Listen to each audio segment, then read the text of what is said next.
મારું નામ આરતી છે અને હું 20 વર્ષની ખૂબ જ સુંદર છોકરી છું. અત્યારે મારો એક 16 દિવસનો છોકરો છે. આ છોકરો મારા મામાના લીધે થયો છે. હું તેમને ધન્યવાદ કરું છું.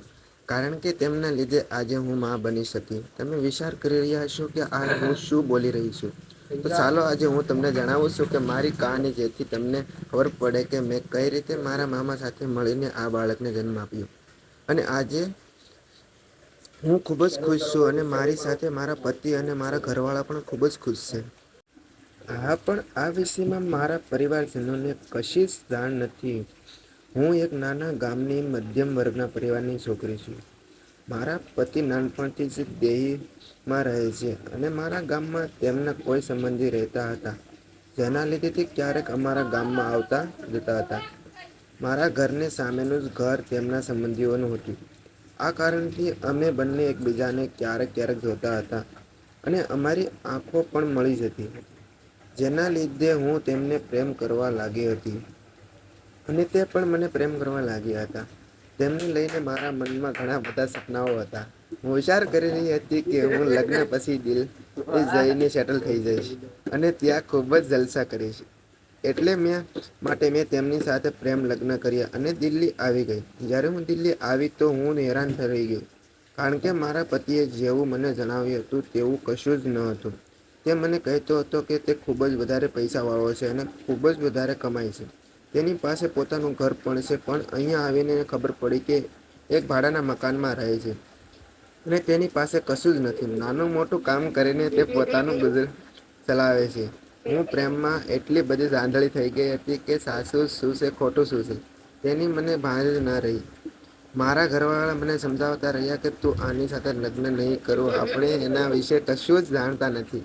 પહેલા આપણે આના વિશે થોડું જાણી લઈએ, પછી જ તારા લગ્ન કરાવીશું. પણ મેં તેમની કોઈ જ વાત સાંભળી નહીં અને ભાગીને લગ્ન કરી લીધા.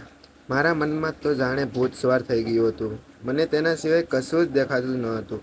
મેં મારા ઘરવાળાને કહી દીધું હતું કે તે મને જેવી રીતે પણ રાખશે હું રહી લઈશ. તેની પાસે શું છે શું નહીં તેનાથી મને કશું જ ફરક પડતો નથી. હું વિચાર કરી રહી હતી કે દિલ્હી જઈને હું પણ કંઈક કામ કરી લઈશ અને અમારું ઘર ચાલી જશે, કારણ કે મોટા શહેરમાં તો પતિ પત્ની બંને જણ કામ કરતા હોય તે હું પણ તે રીતે કામ કરી લઈશ. મને લાગતો હતો કે જીવનમાં ખૂબ જ સરળ છે, હું મારા પતિ સાથે રહીને મોજ કરીશ. પણ આ બધું એક સપનું જ હોય છે. હકીકતમાં આવી કોઈ વાત હોતી નથી. પણ હવે આ વાતનો કોઈ મતલબ ન હતો. હું હવે ફસાઈ ગઈ હતી. હું કરું તો શું કરું? હું ઈચ્છું છું કે મારી આ કહાની તમારા લોકો સુધી પહોંચે અને તમને લોકોને પણ સમજાય કે એક નાની ભૂલ તમને ક્યાં પહોંચાડી દેશે. પણ જો છોકરી હોશિયાર હોય તો કોઈકને કોઈક રસ્તો તો મળી જાય છે. જ્યારે હું દિલ્હી આવી તો હું મારા પતિ સાથે 2 વર્ષ સુધી રહી, પણ મને કોઈ સંતાન ન થયું. નહીં મારી પાસે ઈલાજ કરવાના પૈસા ન હતા, કારણ કે ખૂબ જ મુશ્કેલીથી અમારું ઘર ચાલતું હતું. મારા પતિ પણ વધારે કમાતો ન હતો. મારા એક મામા હતા જે મારાથી ઉંમરમાં વધારે મોટા ન હતા, થોડા વર્ષે જ મોટા હતા. તે ખૂબ જ પૈસાવાળા હતા. તેમનું પોતાનું એક ઘર હતું. તે પટનામાં રહેતા હતા. તેમના ઘરમાં કોઈ પણ વસ્તુની કમી ન હતી. સંતાન ન થવાને કારણે જ્યારે હું કંટાળી ગઈ તો તે મારા મામાને બધી જ વાત કરી દીધી. મામાના ઓળખીતામાં એક ડૉક્ટર હતા. મામાએ તે ડૉક્ટરનું એડ્રેસ મને આપ્યું અને કહ્યું કે ત્યાં જઈને એકવાર ઈલાજ કરાવી લો. હું મારા પતિ સાથે પટના આવી ગઈ અને ડૉક્ટરને દેખાડી તો ડૉક્ટરે મારા અને મારા પતિના થોડા રિપોર્ટ કરાવ્યા. બીજા દિવસે મારા પતિ દિલ્હી જતા રહ્યા, કારણ કે તેમને કામ પર જવાનું હતું. દિલ્હી ખૂબ જ દૂર હોવાને કારણે મારા પતિ અહીં રોજ આવી શકતા ન હતા. મામાએ મારી પતિને કહ્યું કે તમે આને અહીંયા જ રોકાવા દો. જ્યારે ડૉક્ટર આનો ઈલાજ કરી દેશે ત્યારે તમને આને લઈ જજો. મારા સાસરે પણ મારા મામાનો આ પ્રસ્તાવ બધાને ગમ્યો હતો. હું મારા મામાના ઘરે રોકાઈ ગઈ અને મારા પતિ ફરીથી દિલ્હી જતા રહ્યા.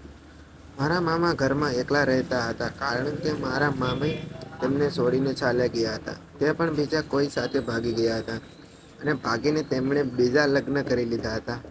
એટલે માટે મામા ઘરમાં એકલા રહેતા હતા. જ્યારે રિપોર્ટ આવ્યો તો ખબર પડી કે ખરાબી મારા પતિમાં છે. તે ક્યારેય બાપ બની શકે નહીં.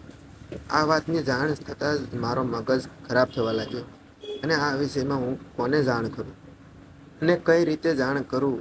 આ વાત હું મારા મમ્મી પપ્પાને પણ કહી શકતી ન હતી, કારણ કે મેં ભાગીને લગ્ન કર્યા હતા અને અહીંયા મારા સાસરે પણ બધાનો સ્વભાવ બદલાઈ ગયો હતો.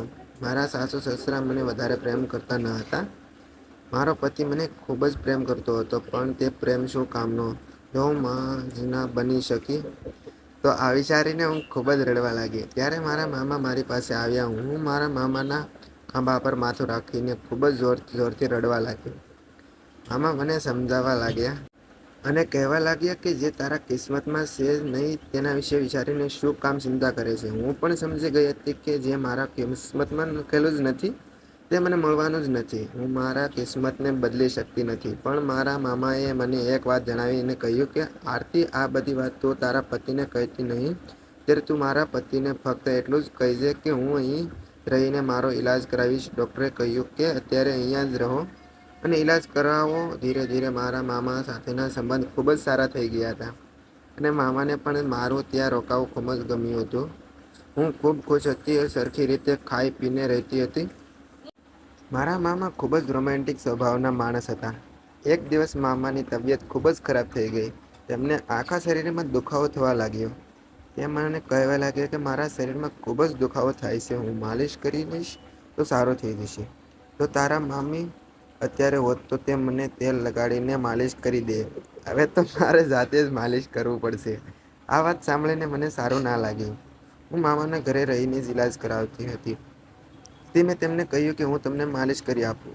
તમે ચિંતા નહીં કરો. તમે મારા માટે આટલું બધું કરી રહ્યા છો તો હું તમારા માટે તો આટલું કરી શકું. મેં તેમના હાથમાંથી તેલની બોટલ લઈ લીધી અને તેમના પગમાં તેલ લગાડવા લાગી. જ્યારે હું તેલ લગાડી રહી હતી ત્યારે મામાને ખૂબ જ આરામ મળી રહ્યો હતો. મામા મારી સામું એવી રીતે જોઈ રહ્યા હતા કે જાણે હું તેમની પત્ની હોઉં.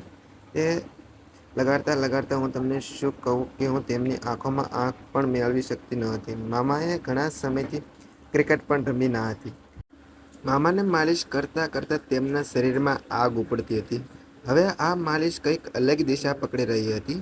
હું ખૂબ જ શરમ અનુભવતી હતી અને આમ પણ હું મારા જીવનમાંથી ખૂબ જ કંટાળી ગઈ હતી. મારે બાળક નહોતું થતું અને મારો પતિ કંગાળ બની ગયો હતો.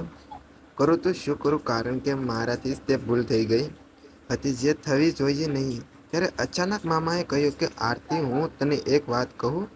તું માં નથી બની શકતી આ વાત ફક્ત તને જ ખબર છે. એટલે કે તારા પતિમાં ખામી છે. આ વાત ફક્ત તને જ ખબર છે, બીજા કોઈને કશી જ ખબર નથી. પણ જો તું ઈચ્છે તો તું માં બની શકે છે અને તારું જીવન પણ સારી રીતે પસાર થઈ શકે છે.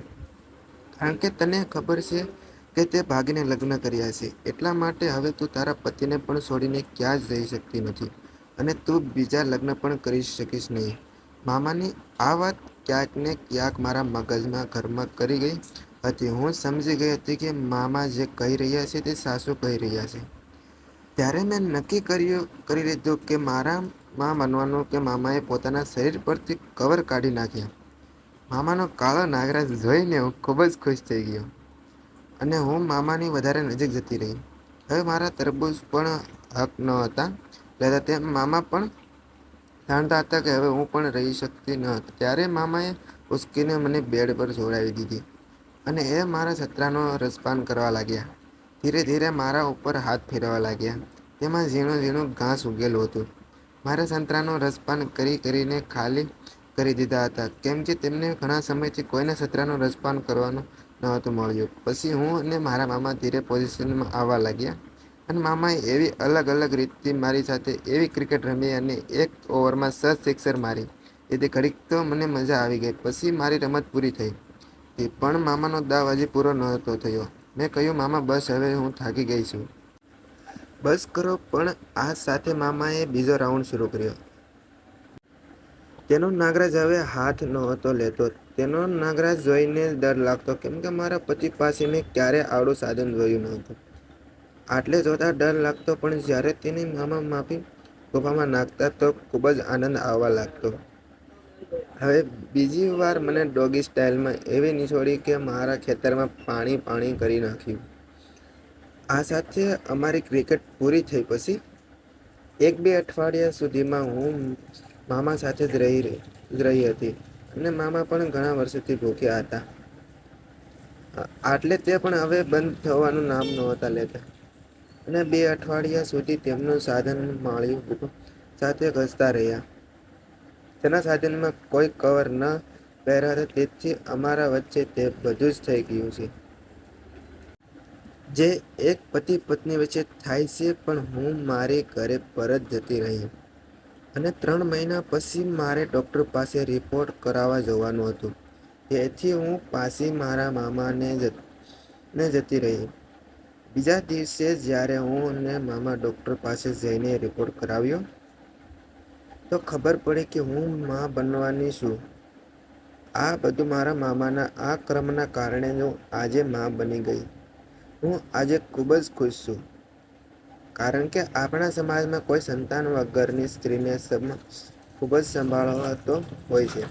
આજે મારી સાથે મારો આખો પરિવાર પણ ખૂબ જ ખુશ છે. કારણ કે તે લોકો સમજતા હતા કે આ છોકરો મારા પતિનો જ છે. તો આ હતી મારી કહાની. આશા કરું છું કે તમને કહાની પસંદ આવી હશે. જો તમને કહાની પસંદ આવી હોય તો વિડીયોને લાઈક કરજો, શેર કરજો અને ચેનલને સબસ્ક્રાઈબ કરવાનું ભૂલતા નહીં. ધન્યવાદ. મળીએ નવા વિડીયોમાં.